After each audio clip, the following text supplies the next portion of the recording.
പ്രവാസികളുടെ വിമാനയാത്രയ്ക്ക് ഇനി ചെലവേറും. ടിക്കറ്റ് നിരക്ക് ഉയർത്തി ഇൻഡിഗോ. ഓരോ ടിക്കറ്റിനും മിഡിൽ ഈസ്റ്റിലേക്ക് 900 രൂപയിലധികം നൽകണം. നിരക്ക് വർധന ഇന്ന് പ്രാബല്യത്തിൽ വന്നു.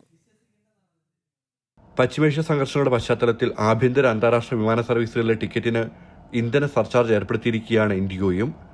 GCC രാജ്യങ്ങളിലേക്ക് 900 രൂപയാണ് ഓരോ ടിക്കറ്റിനും അധികമായി ഈടാക്കിയെന്നാണ് ഇൻഡിഗോ പുറത്തിറക്കിയ സർക്കുലറിൽ വ്യക്തമാക്കുന്നത്. ആഭ്യന്തര സർവീസുകൾക്ക് 425 രൂപയാണ് ഇന്ധനവിലയായി നൽകേണ്ടി വരിക. ചൈനയിലേക്കും തെക്കുകിഴക്കൻ ഏഷ്യയിലേക്കും ആഫ്രിക്കൻ രാജ്യങ്ങളിലേക്കും 1800 രൂപയാണ് അധികമായി നൽകേണ്ടി വരിക. 2300 രൂപയാണ് യൂറോപ്യൻ രാജ്യങ്ങളിലേക്ക് ഈടാക്കുന്നത്.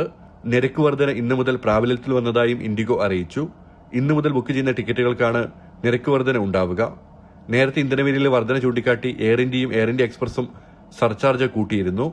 UAE ഉൾപ്പെടെയുള്ള ഗൾഫ് രാജ്യങ്ങളിൽ നിന്ന് ഇന്ത്യയിലേക്ക് യാത്ര ചെയ്യുന്നവർക്ക് ടിക്കറ്റിന് ഏകദേശം 36.7 ഫിൽസാണ് അധികം ഈടാക്കുന്നത്.